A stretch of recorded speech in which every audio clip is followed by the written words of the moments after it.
Rasta, esse é o canal Barrude, seja bem-vindo. Eu sou o Veloso e vou falar do Bahia na Sul-Americana, que entra em campo nesta quarta-feira, às 19h15, mais conhecido como hoje. Bahia e Defensa e Justiça, Defensa e Justiça e Bahia, primeiro jogo das quartas de final da Sul-Americana 2020, e o Bahia vai dar o seu pontapé inicial em busca de sua primeira classificação para a semifinal de uma Sul-Americana. Será um jogo entre Nordeste e Argentina. O Nordeste é o meu país, Rasta, aí o Bahia vai representar muito bem o Nordeste dentro de casa, terá que fazer o placar e garantir a sua classificação já nesse primeiro jogo. Esse primeiro jogo já é um jogo para o Bahia matar o Defensa e Justiça. O Defensa e Justiça que não vem aí bem no seu campeonato argentino, tomou uma porradinha do Independiente no último jogo, 1-0, se classificou vencendo o Vasco dentro do São Januário, teve o seu primeiro jogo empatado lá na Argentina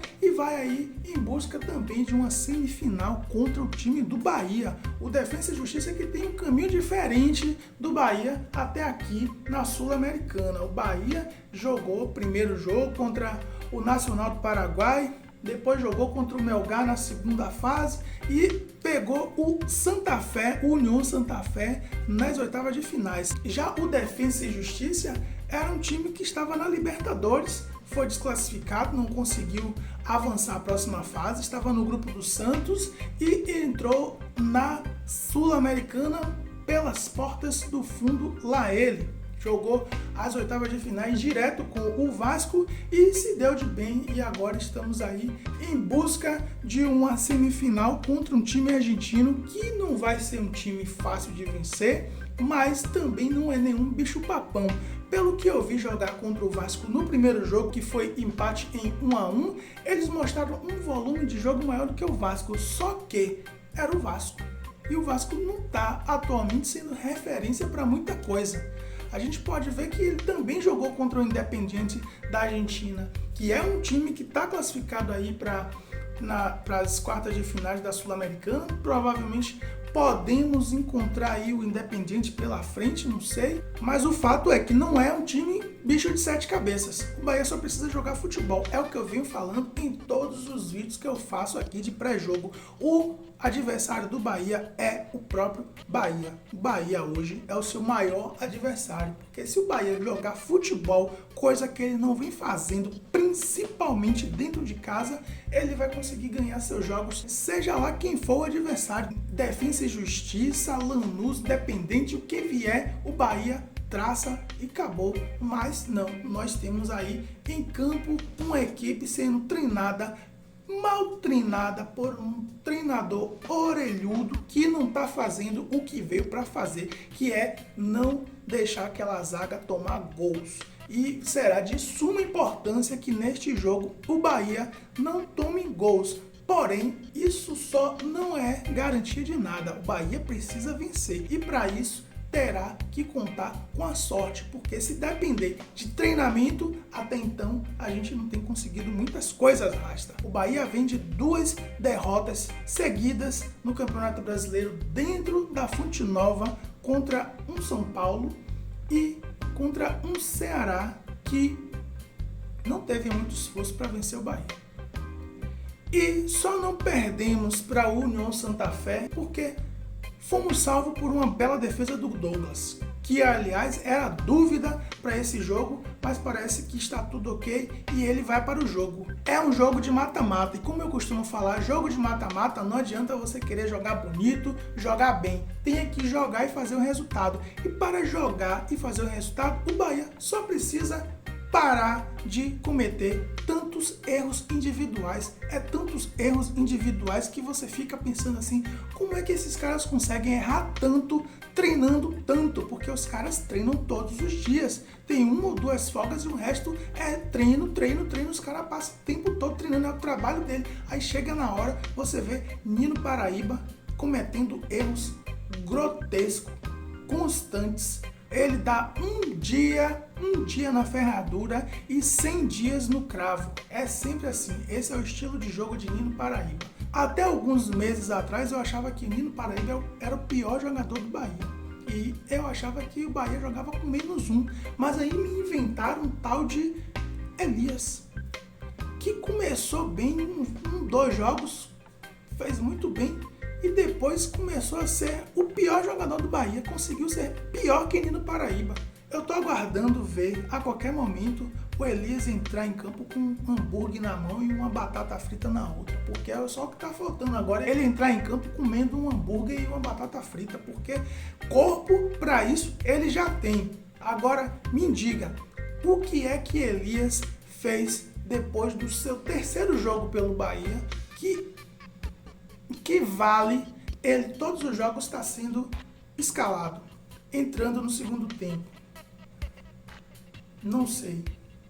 Só o Mano Menezes para explicar. E quando ele explica, ele passa panos, ele passa a mão na cabeça lá ele desse tal de Elias e de outros atletas aí que não vêm fazendo nada.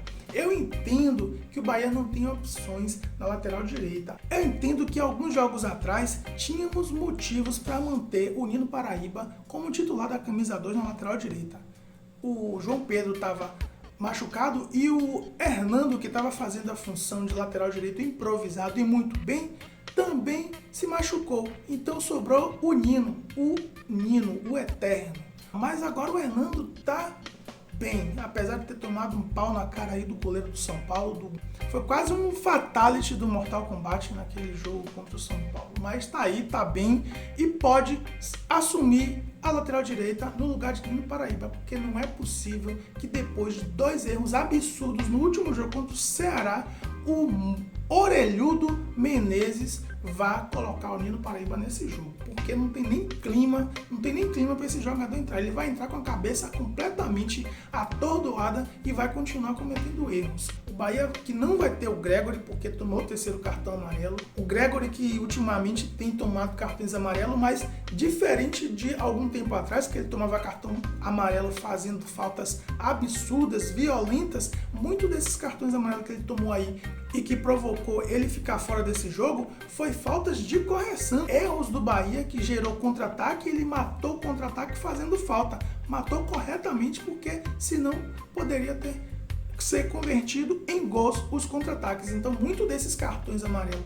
do Gregory nessa nova fase, depois que ele virou capitão, é por conta de matar jogadas de contra-ataque do time adversário, e algumas delas geradas pelo senhor Elias.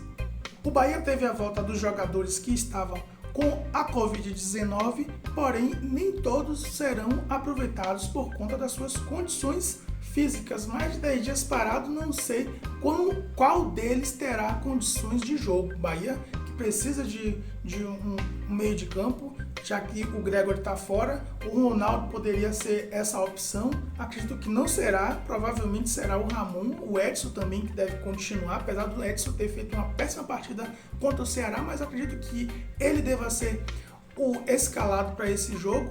O Danielzinho também acredito que será o meio de campo escolhido pelo Manos para começar essa partida. E na lateral esquerda eu acho que deveria continuar com o Matheus Bahia, já que o Juninho Capixaba vem voltando de uma Covid-19, não sei se teve tempo para recuperar a condição física, e o Matheus Bahia tá dando conta do recado, tá fazendo seu café com leite, não tá comprometendo, pode ajudar o Bahia na lateral esquerda sim. Acho que na zaga deve ficar o Juninho e o Anderson Martins, porque o Lucas Fonseca ainda está em transição física, e eu acho que o Hernando deva ser aproveitado na lateral direita. Se o senhor Orelhudo Menezes deixar o Hernando no banco e colocar Nino Paraíba para a lateral direita, Rasta, não sei não, Rasta. Não sei o que esse cara merece não, se Mano Menezes colocar Nino Paraíba nesse jogo. E fica a pergunta: para que precisamos de Mano Menezes? Se ele não consegue identificar que tem um jogador com problemas gravíssimos e ele não consegue colocar um que está em condição melhor que aquele para jogar. Para que precisamos de Mano Menezes? Eu acredito que é melhor manter o Cláudio Prates e mandar esse Mano Menezes para PQP. Simples assim. O Bahia, que no ataque deve voltar com o Elber que teve também uma lesão no último jogo contra o União Santa Fé e foi liberado pelo departamento médico para o jogo. Não sei se será o escolhido. Espero que seja, porque o Elber, apesar dos pesares, vem fazendo alguma coisa naquela ponta esquerda do Bahia. Na ponta direita tem que ser o Rossi, pela garra que o Rossi vem apresentando nos jogos. Apesar de ser um atacante, ele tem apoiado muito bem no setor defensivo. Absurdo isso, mas um Bahia que não tem um lateral direita precisa que tenha alguém lá para apoiar aquele lateral direita. E o Rossi vem fazendo isso muito bem. Acho que deva ser mantido. E o Gilberto, que aí está sendo sondado pelo Corinthians, na minha opinião, se oferecer um dinheiro bom, deve liberar sim, porque ninguém é insubstituível. Se o Gilberto tem a vontade de ir e o Corinthians oferecer uma grana boa, Bahia não tem que fazer nenhum tipo de cara feia não. Libera lá ele e acabou, e vamos que vamos. O Gilberto não é nenhum menino, daqui a pouco entra numa fase Fernandovski 2020 e não consegue ser vendido nem para o Ibis. E vamos esperar que desta vez tudo dê certo, no primeiro, no segundo, nos acréscimos, em todos os tempos, em todos os 2 jogos, e o Bahia consiga o objetivo de chegar à semifinal. E bora Bahia, bora Barruts, Veloso fui.